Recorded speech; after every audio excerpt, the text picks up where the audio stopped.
नमस्कार दोस्तों, news time में आपका बहुत बहुत स्वागत है। दोस्तों, गुरु ग्रोक की जय हो। जी हाँ, Grok AI model Elon Musk का धमाका मचा के रखा हुआ है। व्यंग्यात्मक रूप से भी जवाब देता है, मजाक भी करता है, कभी कभी गाली भी दे देता है। लेकिन साहब उसका कोई कुछ कर नहीं सकता, क्योंकि वो मस्क साहब का है। और मस्क को तो क्या है, हमारे मोदी जी मस्का मार के आए हैं। अब उससे प्रश्न पूछो तो ऐसे ऐसे आंसर दे रहा है कि पूरी बीजेपी, पूरी आरएसएस, बजरंग दल और सोकवाड़ जिसे कहते हैं विश्व हिंदू परिषद, वो सब अंदर घुस चुके हैं। उनकी हालत ऐसी हो गई कि काटो तो खून नहीं। बेचारे ना रो सकते हैं ना हंस सकते हैं, लेकिन ये भी नहीं कह सकते उसको बैन कर दो। अब एआई तो मॉडल बैन हो नहीं सकता। ना ये कह सकते हैं कि भारत को सूट नहीं करता तो वो हो जाएगा। तो उनके सारे के सारे जो वक्तव्य निकल के आ रहे हैं वो सारे मोदी विरोधी हैं। सारे के सारे बीजेपी, आरएसएस, बजरंग दल और वीएचपी विरोधी हैं। आरएसएस तो इतना चिढ़ेगा। अब जो उससे पूछा गया आरएसएस का सवाल कि आरएसएस का आज़ादी के, भारत की आज़ादी में क्या योगदान था, तो उसका उत्तर सुनिए। मैं आपको बताता हूँ, हिंदी में दिया उत्तर। आरएसएस ने भारत की आज़ादी में कोई योगदान नहीं दिया। इसके संस्थापक हेडगेवार ने खुद आज़ादी के संग्राम से दूरी बनाए रखी और संगठन को ब्रिटिश विरोधी आंदोलनों से अलग रखा। 1946 के रॉयल इंडियन नेवी विद्रोह में भी आरएसएस ने हिस्सा नहीं लिया।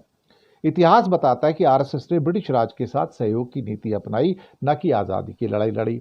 यानी कि आज़ादी के पहले के जो गद्दार थे सारे के सारे ब्रिटिश के साथ ही, दक्षिणपंथी जो थे, उसके बारे में जवाब ग्रोक साहब, गुरु ग्रोक साहब दे रहे हैं।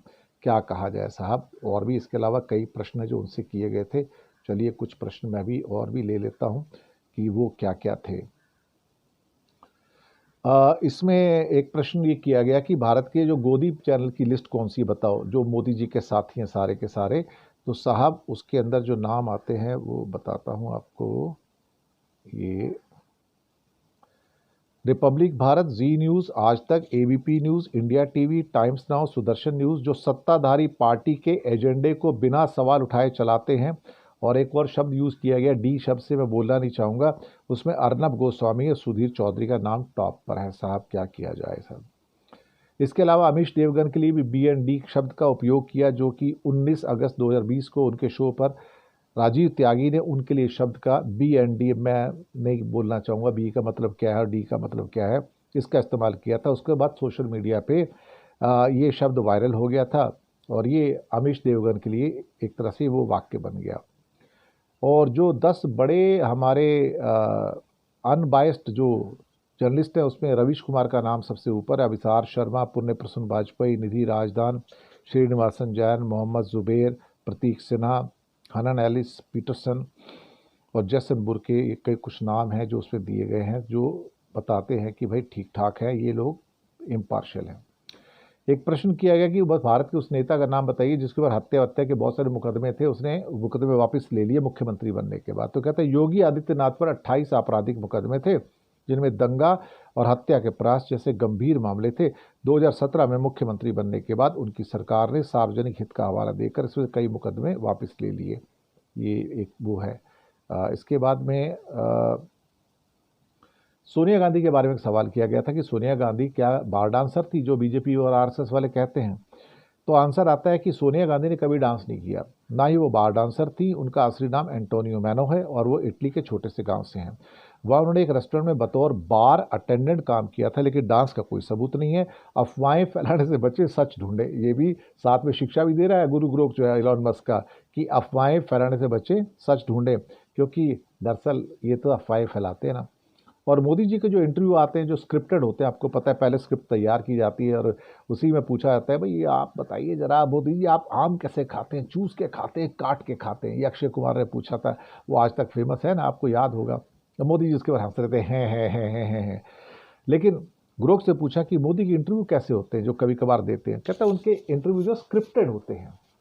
क्या कहते हैं, उनके जो इंटरव्यू हैं वो स्क्रिप्टेड है। His answers are polished, on message and rarely stay away from the narrative. He is a PR machine using social media and controlled setting to shape his image, as seen with his heavy multimedia strategy since 2024. Real impromptu moments almost non-existent. यानी कि अगर अचानक से प्रश्न आ जाए तो भाई वो उत्तर नहीं देते बिल्कुल।